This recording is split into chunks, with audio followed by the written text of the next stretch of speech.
Alô, amigos. Hoje é o dia 31 de outubro de 2025. Eu sou José Inácio Werneck, estou em Avon, Connecticut, Estados Unidos, e Celina Cortes está no Rio de Janeiro, Brasil. E nós temos bananas, mais uma vez está no ar. Acho que o nosso Mister Bananas hoje aqui está meio fora de foco. Deixa eu ver se eu consigo colocá-lo aqui. Está lá ele, meio, meio jogado para o lado, mas não faz mal. Deslocado, está deslocado. Hoje as coisas aqui estavam meio complicadas, mas Celina, nós temos aí uma pauta cheia. Em geral, nós fazemos 10 minutos em cada bloco, política brasileira, política americana, depois falamos de esporte. Hoje eu acho que os dois primeiros blocos vão juntos, porque, na realidade, as coisas estão muito ligadas. O que está acontecendo no Brasil, a partir do que nós falamos na semana passada com aquela declaração do Flávio Bolsonaro de que estava invejoso dos ataques aos narcotraficantes e o que aconteceu no Brasil depois disso. O que é que você teria a dizer? Olha, eu acho que foi um time assim, parece que tem alguém regendo esse espetáculo dantesco. Primeiro veio o Flávio Bolsonaro fazer esse comentário, né? No momento em que os Estados Unidos estão atacando barcos na costa sul-americana. E, Bom, e do, e do Pacífico também. e do Pacífico, pois é. E então, bom, a costa sul-americana dos dois lados, né? Dos dois lados. É. Então, isso foi antes dessa trágica terça-feira que a gente viveu esse morticínio, que até agora são 121 pessoas mortas. Não sei se esse número ainda pode crescer, ainda podem achar mais pessoas perdidas lá pela mata. E o Cláudio Castro considerou um sucesso essa operação, e para ele só morreram quatro pessoas, que foram os quatro policiais que morreram. Quer dizer, as mais de 100 pessoas, mesmo que existissem entre essas 6 pessoas vários bandidos, não seriam todos bandidos. Devia ter gente inocente ali no meio, enfim. E o detalhe é que o líder do Comando Vermelho, porque essa operação foi toda focada na atuação do Comando Vermelho, fugiu. É o Edgar Alves de Andrade, o DOCA. Ele conseguiu fugir, quer dizer, provavelmente deve ter pago propina para alguém ali, porque o cerco foi violento e escapou. E aí o Cláudio Castro considerou isso um sucesso, né? A coisa dramática é que as pesquisas de opinião estão mostrando uma aprovação maciça da população a esse tipo de iniciativa medonha. É aquela coisa do bandido, bandido bom é o bandido morto, né? E aí essa cena toda culminou ontem com uma reunião no Palácio da Guanabara de 7 governadores que criaram o chamado Conselho da Paz. São governadores de direita, alguns deles já eventuais candidatos à presidência em 2026. Aliás, tudo está envolvido com campanha presidencial. Então, eles dizem, eles são 7, que só eles são capazes de coordenar a segurança no país. E a gente tem aí uma PEC de segurança que está adormecida na Câmara Federal desde abril. Então, agora com esse evento, o Hugo Mota, presidente da Câmara, disse que vai votar essa PEC em dezembro. E essa PEC ela propõe justamente uma unificação dos padrões e dos dados federais para lidar com o crime organizado e unificar as polícias também, enfim. E aí, 7 governadores eles dizem, não, somos nós que somos capazes disso, então eles nomeiam esse Conselho de Paz e eles atacaram o governo federal é o responsável pelo crime todo, sendo que o estado do Rio é governado desde 2018 pelas forças bolsonaristas. As forças bolsonaristas dominam a segurança do Estado. Então, quando o Flávio Bolsonaro diz para o Trump que adoraria que ele atacasse os barcos aqui, ele está dando um tiro no próprio pé, porque ele também responde, ele é um senador que também responde pela segurança do Estado. E nomeia, indica quem são os secretários, etc. E o Cláudio Castro, por sua vez, está numa crise de popularidade, é, e aproveitou isso para, enfim, para conseguir a aprovação da população, que de fato está conseguindo, lamentavelmente, e quem sabe com isso ele vai conseguir indicar um sucessor, porque ele já fez 2 mandatos como governador, ele não pode fazer um terceiro, e até agora ele não tinha esse poder de indicar um sucessor. Agora, essa reunião de ontem desses governadores foi uma coisa patética, porque eles não existe a menor preocupação em resolver o problema. Resolver o problema significa enviar para as comunidades tudo o que o crime organizado passa a fornecer, inclusive saúde, educação, etc., que elas estão abandonadas à própria sorte, e aí o crime vem, ocupa e cobra pedágio por tudo isso, né? Então, no dia seguinte dessa operação, é lamentável dizer que provavelmente a morte de 121 pessoas não mudou uma vírgula. No dia seguinte, continuava a se vender maconha e cocaína pelas esquinas, as facções, o Comando Vermelho continuava a cobrar pelo Gatunete, enfim, todas as coisas que eles cobram, e o medo Entendi direito. continuando crescendo. O Comando Vermelho cobra pelo quê? O Olha, eu sei que cobram Gatunete, que é isso? é, TV por assinatura, Ah, sim, porque eu moro no exterior, não sabia. É um é, gato, né? Roubo Gatunete, o sinal. Gatunete, É, coleta de lixo, é, enfim, é. os serviços que deviam ser fornecidos pelo Estado, eles fornecem e cobram. E aí uma coisa também dramática que foi revelada é o seguinte, que uma das principais causas dessa operação, se não a principal, foi a pressão das milícias sobre o governo do Estado, porque elas estão perdendo território para o Comando Vermelho. Então, no final das contas, esse morticínio todo foi para garantir o espaço da milícia nos complexos da Penha e do Alemão.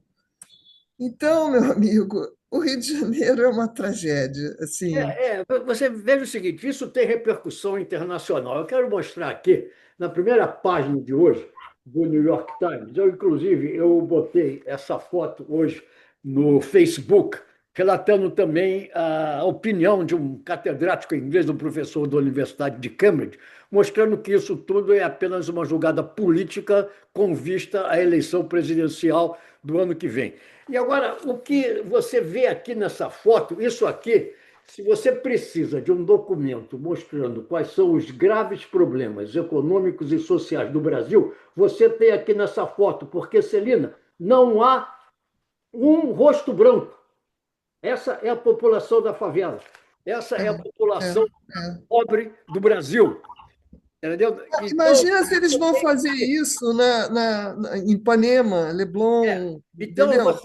eu já falei sobre isso, entendeu? Não ficam essas pessoas aí, tem que matar o traficante, não sei o quê. E os mocinhos bonitinhos da Zona Sul, brancos, que compram droga e cocaína.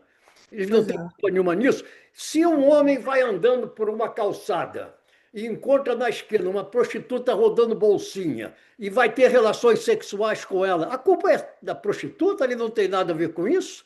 Não é uma decisão dele de comprar o serviço que ela está fornecendo.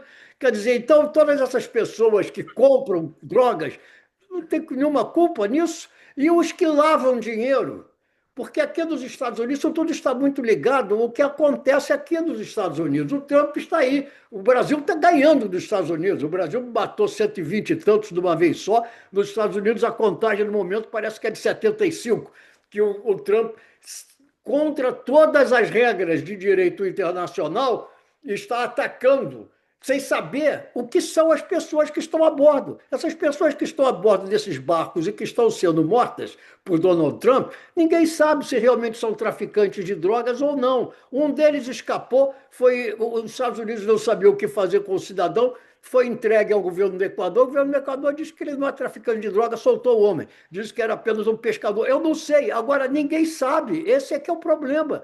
E os Estados Unidos, isso está aqui também hoje numa reportagem do New York Times, autoridades do direito, professores de direito dos Estados Unidos, dizendo que os Estados Unidos não podem atacar embarcações em alto mar sem saber quem está dentro e afundar. Isso é assassinato. Ou se é à luz de uma guerra, que não é uma guerra declarada, mas se fosse uma guerra declarada, os Estados Unidos também não podem atacar civis que não os estão atacando, porque essas pessoas que estão dentro desses barcos de salvando não estão atirando contra os aviões, porta-aviões e navios dos Estados Unidos. Então, isso seria um crime internacional para a Corte Internacional de Justiça se manifestar. Agora acontece o seguinte: os Estados Unidos gostam muito da Corte Internacional de Justiça para mandar prender outras pessoas, mandar prender o Vladimir Putin, se for o caso, mas os Estados Unidos não reconhecem o direito da Corte Internacional de Justiça sobre os seus cidadãos. Então, o Trump pode fazer o que quiser, que se amanhã a Corte Internacional de Justiça disser, como disse, digamos, com Benjamin Netanyahu, que ele é um criminoso de guerra, e daí? Os Estados Unidos não reconhecem a soberania da Corte Internacional de Justiça. Tá entendendo? Então, olha, tem uma história curiosa aqui também, no New York Times, esse New York Times de ontem. Há um herói chinês, está aqui, é um herói chinês do século XIX, de meados do século XIX. Deixa eu ver se eu vejo aqui o nome do cidadão. Claro que é o nome chinês, não vai fazer muita diferença se eu pronunciar de modo errado. Lin Zheju é um herói nacional chinês. Você sabe por quê? Porque no século XIX, veja bem, esse problema de drogas, ele está todo. Celina, se eu estiver falando demais, me interrompa, por favor. Não me deixe falar sozinho. Esse problema todo de drogas está ligado às, digamos, trocas internacionais, ao comércio internacional. É o que o Trump de que o Trump se queixa agora. Ele estava se queixando que a China está vendendo aos Estados Unidos fentanil. Não, a China não está vendendo fentanil aos Estados Unidos. O que acontece é que pessoas importam da China produtos químicos que depois, em laboratórios no México, são transformados em fentanil e são consumidos pela população americana, porque há um imenso mercado de viciados em drogas nos Estados Unidos. Agora, em meados do século XIX, aconteceu uma coisa muito curiosa, porque todo mundo fala em ópio e alega, e liga o ópio, a imagem que você tem do ópio é da China, o ópio que veio da China. Não é nada disso. Esse cidadão era um herói chinês porque ele tentava impedir com que o Império Britânico inundasse a China de ópio. Em primeiro lugar, o ópio não era produzido na China. O ópio vem de uma planta do Mediterrâneo e é transformado naquela substância, que é uma substância intoxicante. E o que acontecia naquela ocasião era o seguinte: havia um comércio internacional entre a China e o Império Britânico. A China tinha chá, tinha porcelana, tinha outros, seda, tinha outros produtos que podia vender ao Império Britânico. O Império Britânico, naquela ocasião, que era antes da Revolução Industrial, não tinha praticamente nada a vender aos chineses, não tinha nada que interessasse ao comércio chinês. Então, o que eles faziam? Eles começaram a vender o ópio, que era destilado dessa planta, o ruibarbo, e os chineses chegaram ao ponto de dizer: nós não queremos importar ópio. E sabe o que aconteceu? O Império Britânico declarou guerra à China. Foi a guerra do ópio. E, com os seus navios, obrigou a China a importar ópio. A China era obrigada a comprar ópio do Império Britânico para equilibrar as trocas comerciais. E esse cidadão foi despachado para essa localidade em Cantão justamente para tentar impedir que os britânicos inundassem a China de ópio. Então, tudo isso que se fala hoje de droga, em primeiro lugar, é uma coisa muito antiga. Em segundo lugar, há uma vasta hipocrisia em torno desse assunto. Eu vou voltar ao que eu sempre falei. O que vem primeiro, o ovo ou a galinha? São os chineses, ou os mexicanos, ou os colombianos, os venezuelanos, sei lá quem, que querem obrigar os americanos a consumir droga, ou é um gigantesco mercado americano que quer consumir drogas? Ou é o mercado brasileiro de viciados que quer comprar drogas? É isso que está. E veja bem outra coisa, Celina. Nos Estados Unidos, recentemente, foi condenado à prisão, veja bem, um cidadão que nasceu na China, naturalizou-se canadense, fundou uma empresa de criptomoeda chamada Binance, e sabe o que ele fazia? Ele lavava dinheiro da droga nos Estados Unidos. Muito bem, ele foi condenado à prisão. E sabe o que o Donald Trump fez? Perdoou este cidadão. E sabe por que o Donald Trump perdoou esse cidadão, tirou ele da cadeia? Porque ele contribui para as campanhas eleitorais de Donald Trump. Então, o problema é o da lavagem de dinheiro. E no Brasil não existe essa lavagem de dinheiro? Ou será que as pessoas acreditam que os verdadeiros culpados do que acontece no Brasil, os verdadeiros meliantes, os verdadeiros criminosos, são aqueles pés de chinelo na favela, ou eles estão vivendo em mansões na Alto da Boa Vista e apartamentos de luxo na É claro que eles São eles sabem que que os lavam o pés de dinheiro. chinelo não são nada, E, né? e, e alguém faz alguma coisa contra essas pessoas, essas empresas lá, o que sejam, que lavam o dinheiro das drogas? Então, Olha, esse problema não vai tem, nunca ser resolvido assim na base do tapa. Olha, toda a minha homenagem aos 4 policiais que foram mortos, mas eles também são vítimas desse são vítimas. sistema. Eles É. também são vítimas desse sistema. Porque como é que você vai jogar policiais numa comunidade altamente armada, né? Por mais armados que eles estejam, é uma guerra. Você está expondo os policiais à morte, É, simplesmente. Para não falar que os outros também, os moradores. Agora, assim como o Trump manda matar esses supostos traficantes, esses 120 que morreram eram suspeitos. Então, como é que você vai. E aí, não deixaram, por exemplo, a Defensoria Pública ir ao IML para acompanhar a pesquisa de quem eram aquelas pessoas, quem eram aqueles assassinados. Ainda teve um requinte de um garoto de 19 anos chamado Iago, que simplesmente foi degolado e a é, cabeça dele pendurada numa árvore. Então, é um nível de crueldade, assim, é uma coisa. Para quê? Para que isso, né? é. E aí e a população aplaude, a população apoia esse tipo de barbárie. E teve agora não, semana passada, teve um deputado que está levando para a PGR uma denúncia contra o A deputado Nicolas Procuradoria-Geral da Ferreira. República, né? PGR. É, perdão, eu sempre abrevio no meus textos, Não, Procuradoria-Geral só da para República. esclarecer.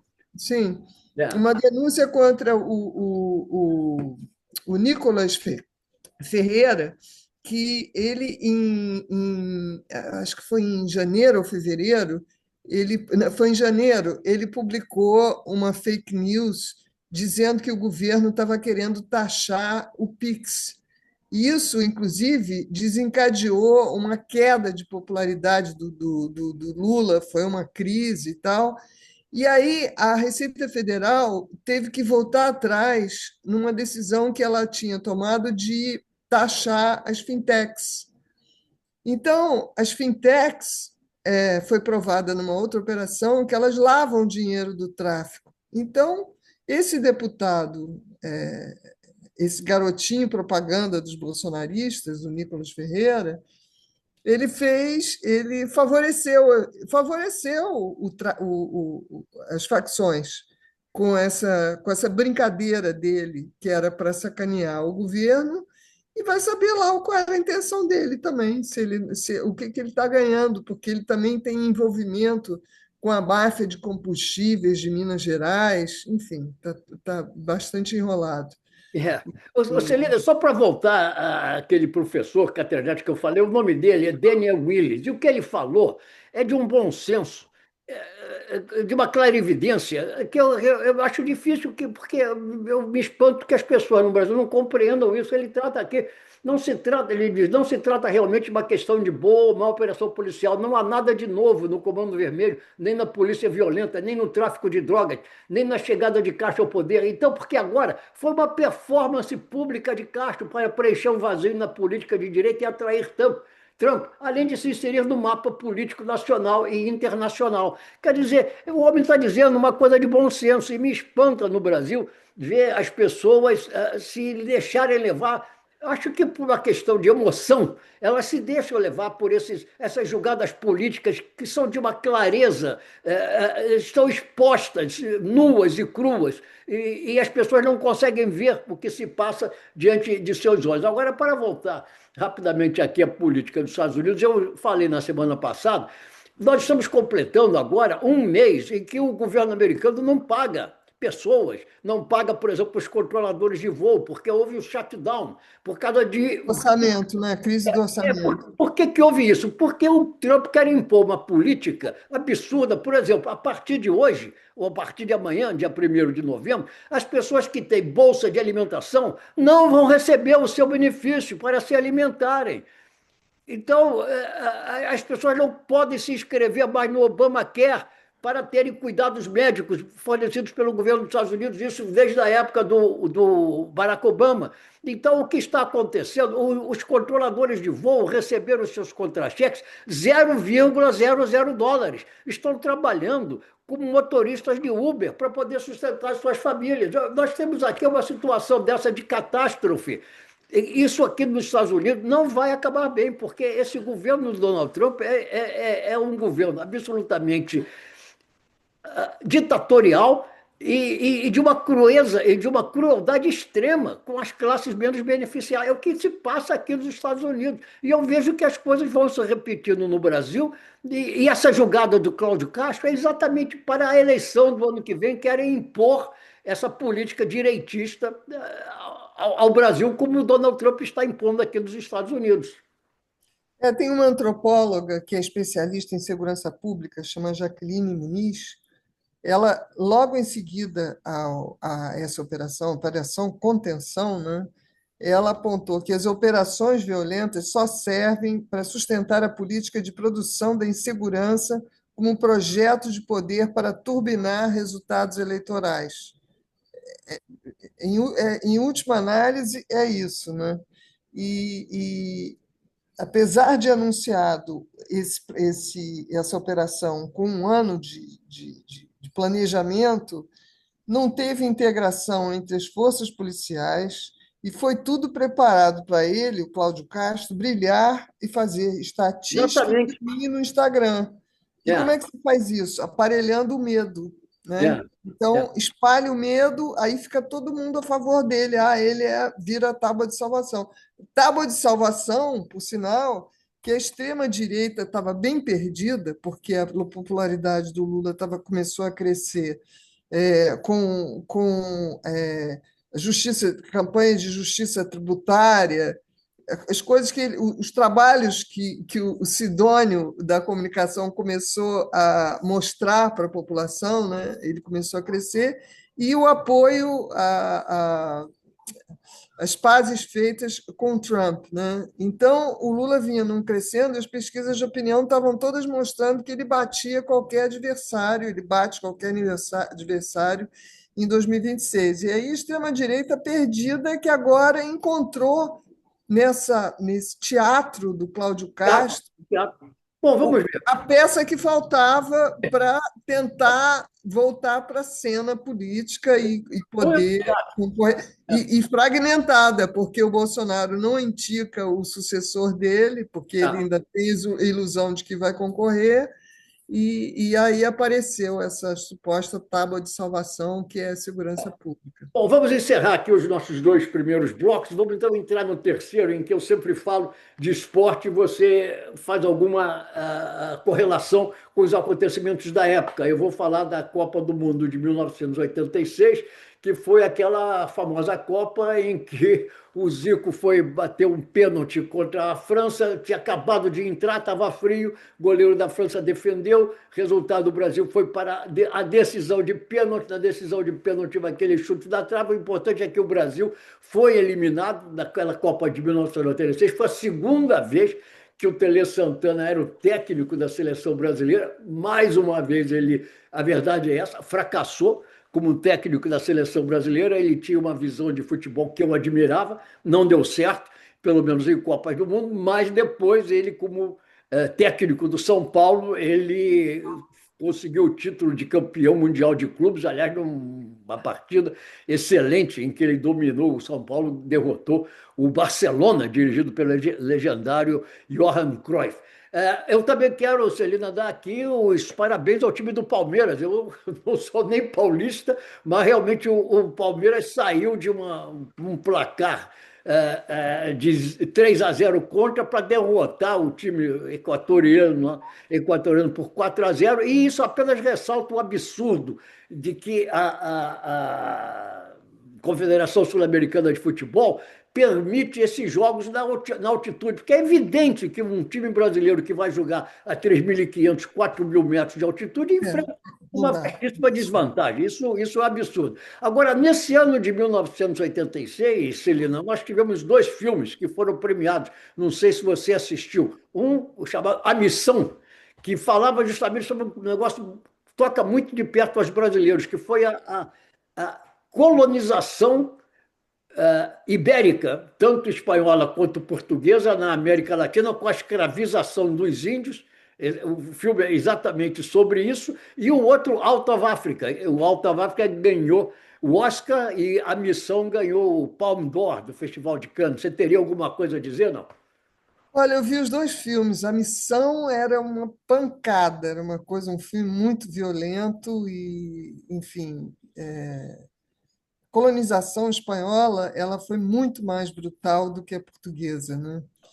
E o Out of Africa era um filme lindo, lindo. Era um romance, era Meryl Streep e era Meryl Robert Streep. Redford.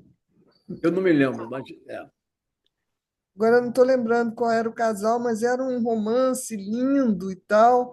Mas assim, tinha por trás da cena linda aquela coisa de que nós, americanos, somos melhores para colonizar a África do que os próprios africanos. Assim, uma leitura por trás daquela beleza toda, daquele romance, daquela imagem. Um filme muito lindo. bom, aqui na América, no continente americano, nós vivemos uma coisa parecida com a famosa doutrina Monroe, né? Que dizia América para os americanos, mas essa doutrina Monroe, entendida pelos americanos, não era América para os americanos de todo o continente, não, era para a América dos americanos dos Estados Unidos. E, de uma certa forma, é isso que vigora ainda até hoje. E o Trump está resgatando, né? Está resgatando essa teoria, né? Está sendo ressuscitada com o É, governo Donald Trump. Celina, eu é. pergunto se você teria alguma coisa a acrescentar. Caso contrário, nós vamos nos despedir até a próxima semana. Olha, só para arrematar, a defesa do Bolsonaro apresentou um recurso baseado, dizendo que o Bolsonaro não fez o golpe porque ele desistiu. É engraçado, né? De repente vieram com essa.